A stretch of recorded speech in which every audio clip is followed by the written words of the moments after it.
I'm Chuck Todd, and welcome to Meet the Press Reports. On Meet the Press Reports, we look beyond the headlines and where we are to how we got here and where we might be going. And that thinking brings us to a single day in the fall of 2016, October 7th to be precise. It was 32 days before Election Day. It was not supposed to be a busy one on the campaign trail, actually. Hillary Clinton and Donald Trump were both in debate prep, off the trail a bit, 2 days before their second presidential debate.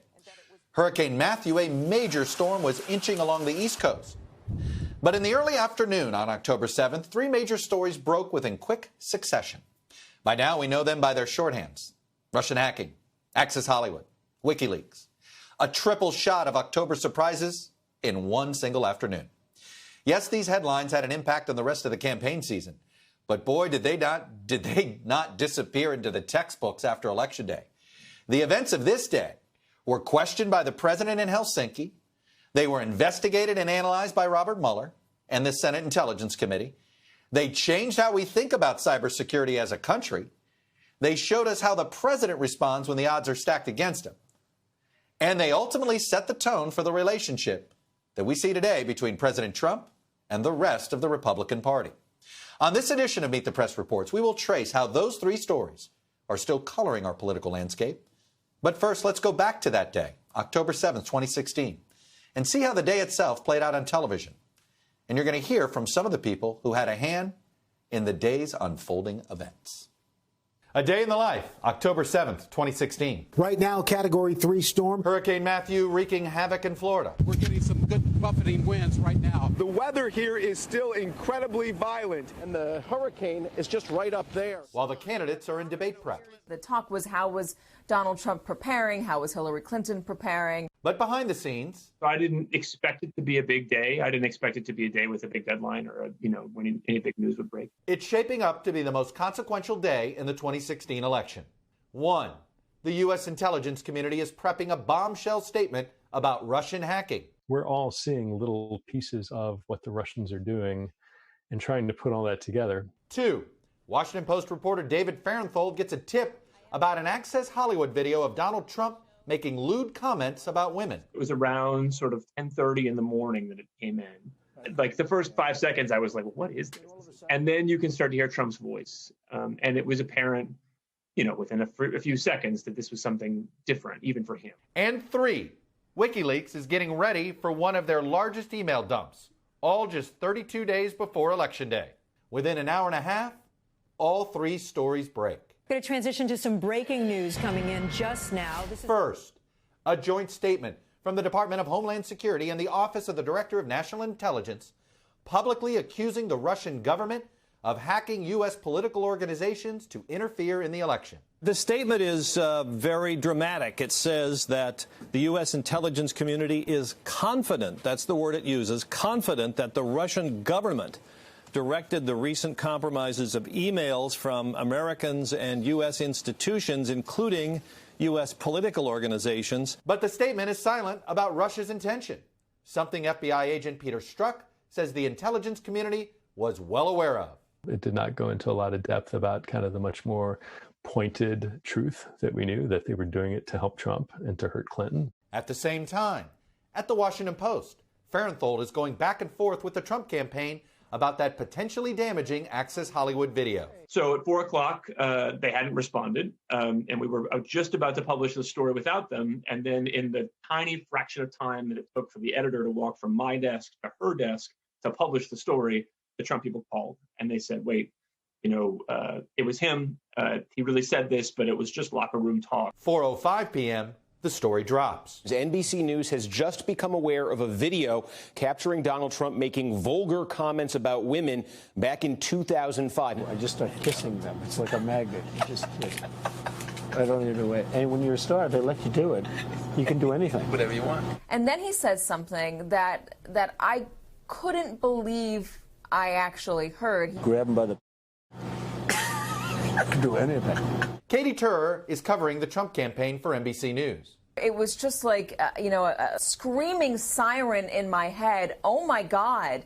Did I just hear that? And is that Donald Trump saying that he can grab women by the privates? I truly didn't know when we published the story were people going to go, well, that's just Donald Trump, or was it going to be a big deal that would change the race? And it turned out to be the latter. The Trump campaign starts preparing for the fallout. Some of the advisors were telling him to drop out. Among them, RNC Chairman Reince Priebus. Reince said you have two choices. You either drop out right now or you lose by the biggest landslide in American political history. Republicans see disaster up and down the ballot and start condemning Trump's behavior. They weren't sure if this was the thing that should cause them to pull the ripcord and bail on their nominee. I'm out. I can no longer, in good conscience, endorse this person for president. To step aside, step down. But their disapprovals don't last, setting the tone for the next 4 years. Was it an abuse of power?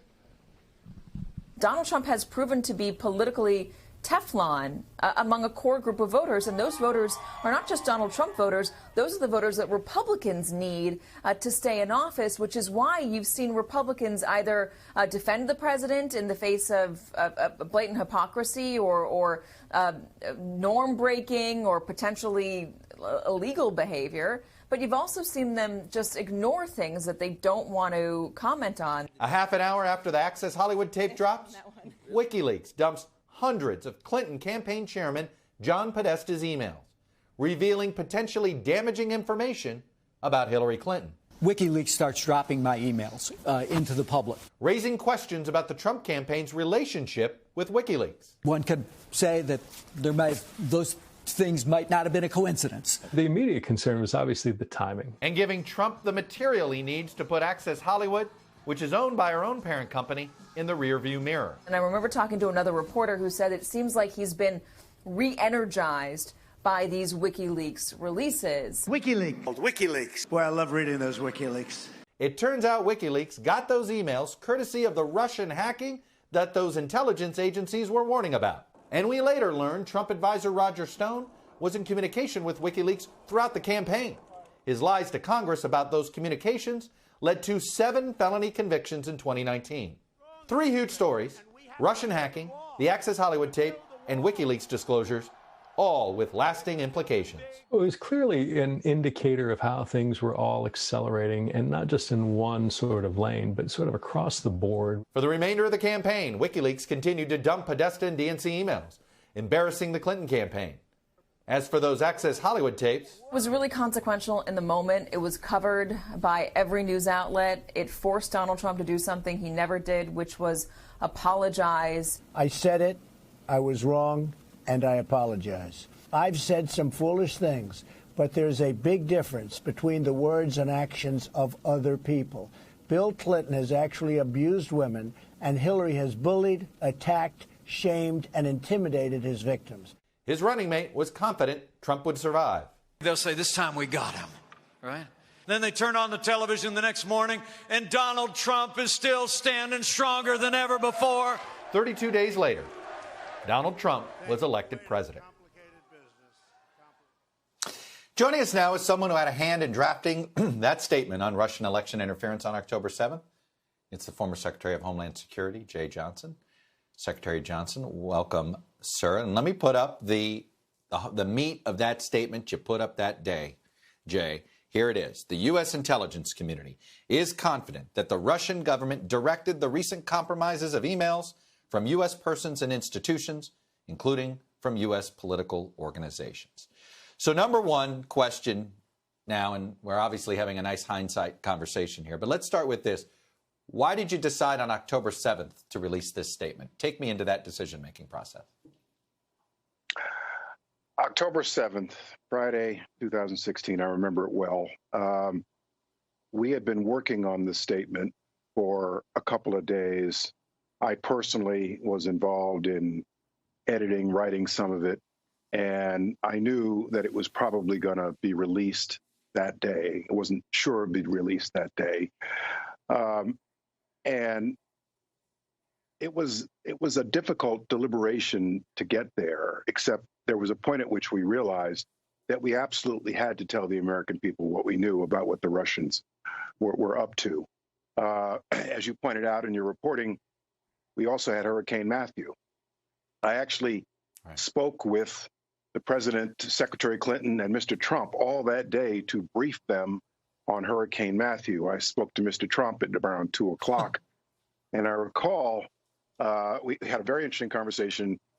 He really didn't have that much of an attention span for what the FEMA deputy administrator and I were trying to tell him, and had a pleasant conversation about what I was going to do after I left my job.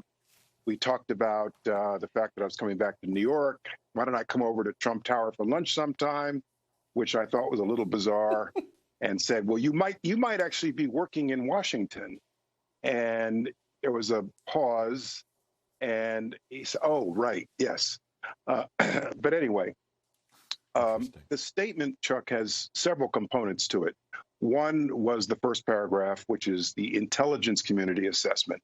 And really the second and third paragraphs about the efforts at scanning and probing around election infrastructure and what we are doing about it was really more mine, the DHS part of the statement. It was carefully written.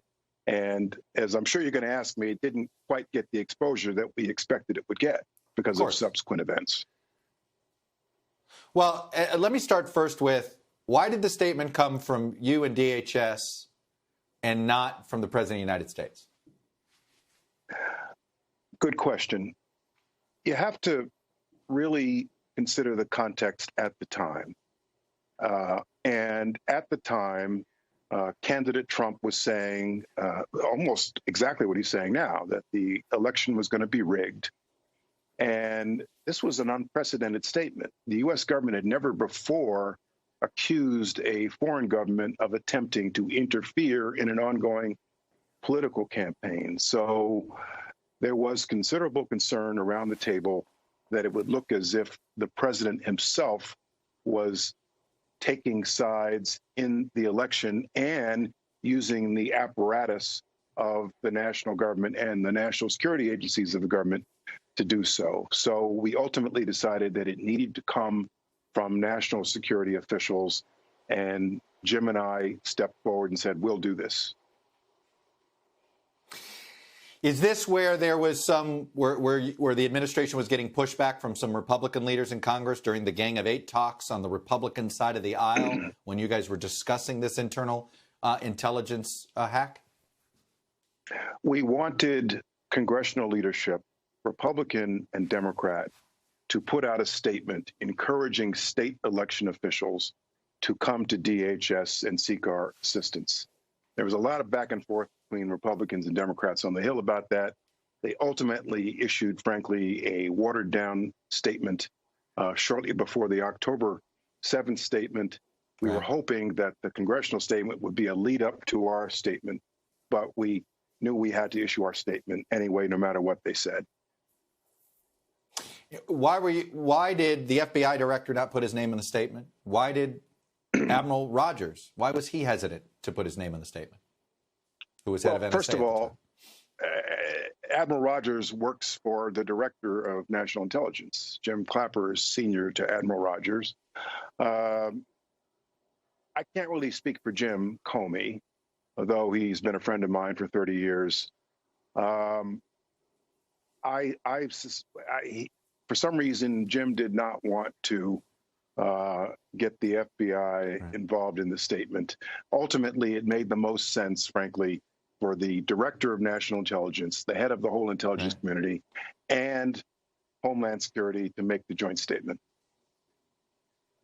Okay, but here's what I'm never really been able to wrap my arms around. You guys issue this statement in the morning. By the evening, we now know what's happened to the stolen material. Right. Yes.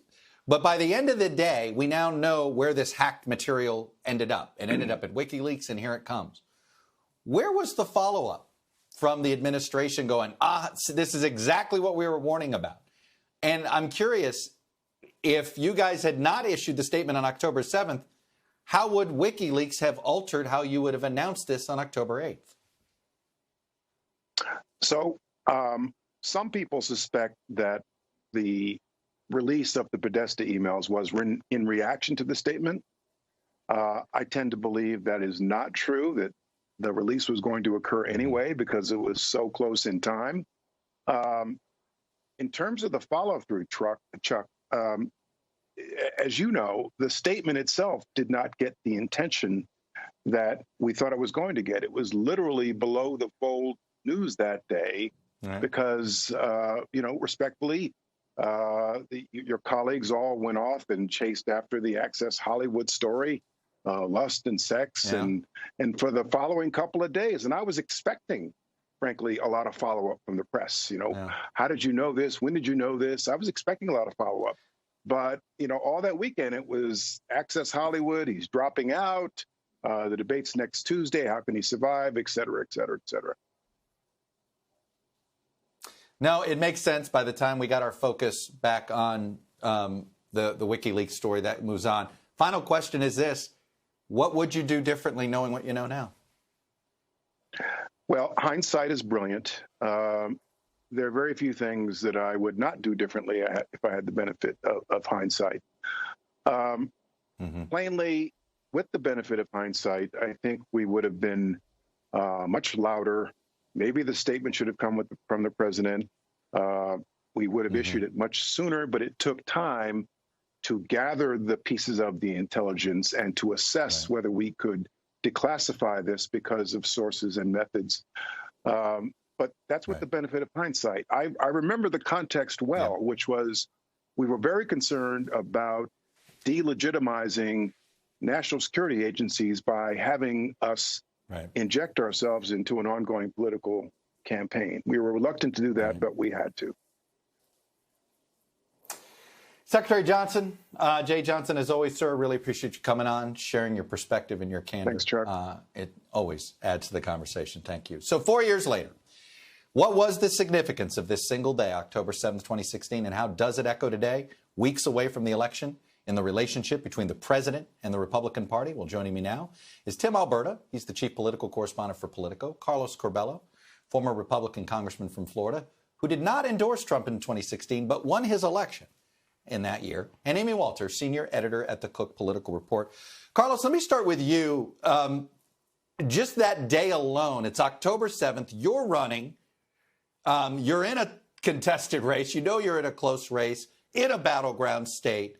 Trump does this. Did it have an impact in your campaign? Chuck, I remember the moment I found out. A colleague sent me a text stating what the president had said in that Access Hollywood tape.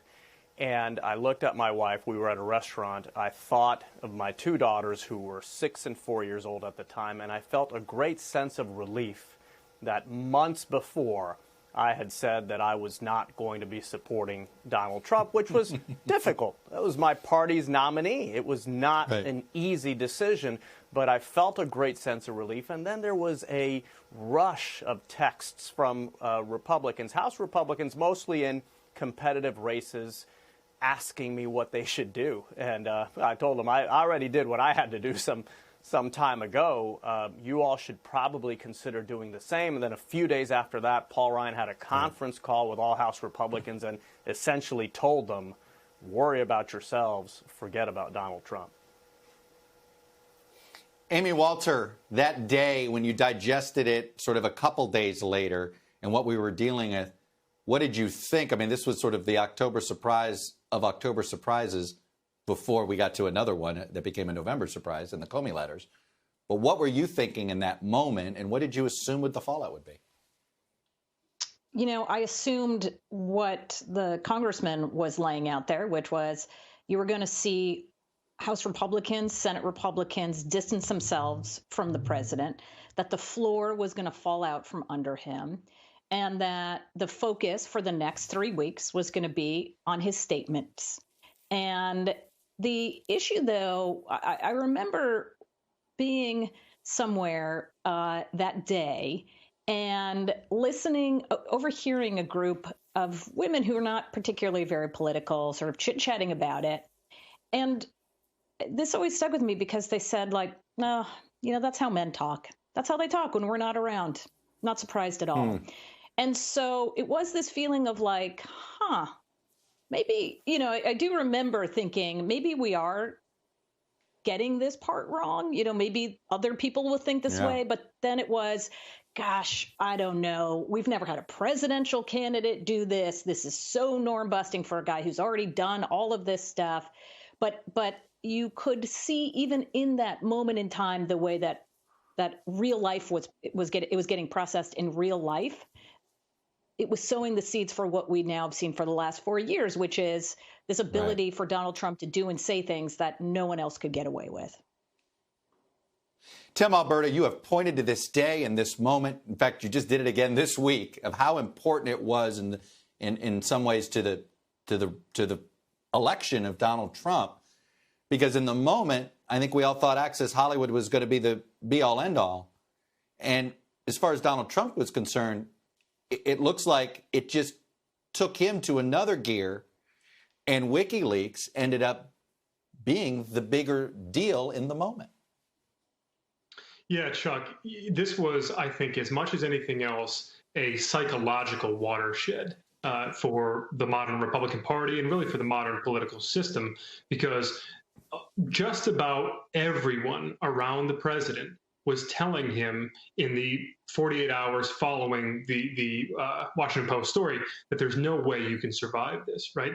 And Trump really did believe that he could survive it. He was sort of very, I think, prescient in his own way, to Amy's point a minute ago, in sort of understanding that maybe the old rules no longer applied, that he could get away with things that nobody else could get away with. And keep in mind that at the time, the big sort of concern among a lot of these Republicans wasn't just that Trump was on tape saying these things, but that there would be other tapes. Paul Ryan went around, telling Reince Priebus, telling Mitch McConnell, telling anybody who would listen, look, they've got more on this guy. There's no way that this is the only thing coming out. And there were a lot of Republicans who believed that, and that was a big part of the coordinated push behind the scenes that weekend to get Trump out of the race, because even if they were to subscribe to this belief that he could survive this, they thought that was just the first domino to fall, and that they were going to have to be weathering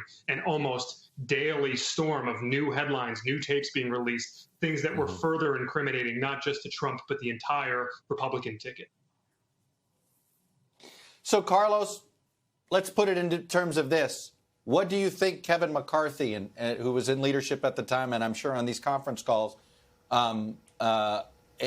basically being in sync with Paul Ryan, what lesson do you think he took away from this? Well, Chuck, I think it's impossible to overstate the psychological impact that Trump's survival had on congressional Republicans. No politician could dream of surviving these kinds of scandals, making those kinds of statements, yet he did. And for a lot of Republicans, that sent a very powerful message. This guy is untouchable. He's Teflon. He has political superpowers. We can never challenge him or question him again.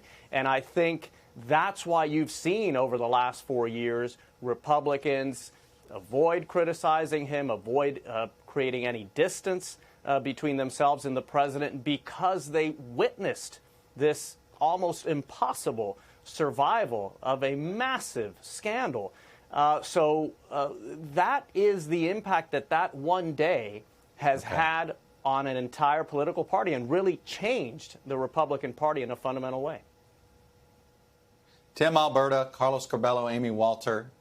It's a fascinating day to put in the time capsule here. I thank you for all for helping us unpack it. Up ahead, why I'm obsessed with a note that really sends a message. Finally, I'm obsessed with an old wooden ship. And yes, I know I'm not the first anchor man to say so. I'm thinking of the HMS Resolute. It's a British exploration ship that sailed back in the 1800s. To most Americans, it's actually best known not for its storied voyages to the Arctic, but where it ultimately ended up, the Oval Office. Its timbers were used to make the Resolute desk, used by almost every president since Rutherford B. Hayes. It is in a drawer in that very desk where each of the most recent outgoing presidents has continued a tradition, leaving a letter to his successor, and indeed to the entire nation. George H.W. Bush wrote one to Bill Clinton. Your success now is our country's success. I am rooting hard for you. Bill Clinton wrote one to George W. Bush. From this day, you are president of all of us. I salute you. George W. Bush wrote one to Barack Obama. You will have an almighty God to comfort you, a family who loves you, and a country that is pulling for you, including me. And Barack Obama wrote one to Donald Trump. Michelle and I wish you and Melania the very best as you embark on this great adventure, and know that we stand ready to help in any ways which we can. The Resolute desk has been used by presidents of both parties. It belongs to no individual, but the American people, much like the office itself. And when the time comes for the person who's occupied the seat behind it to pass it on to the next occupant, that transition has happened seamlessly, as has always been the case, as will always be the case, right? Well, for the first time in modern American history, we as a nation are actually quite seriously questioning whether power will transfer peacefully, if indeed Joe Biden defeats President Trump in November. The president has made it clear a peaceful transfer of power is not what he is intending. What he is intending, we'll all learn soon enough. But my mind keeps going back to that desk in the Oval Office, fashioned in the distant past, but still resilient today. Sturdy, yet fragile, like our democracy. And two questions come to mind. Donald Trump loses. Would he even leave a letter to his successor and to the nation? And if he doesn't leave behind a letter, what will he leave behind instead?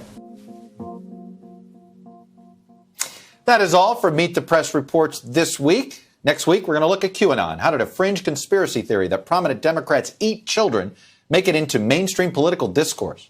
I'll see you next week, right here on Peacock, and this Sunday on Meet the Press.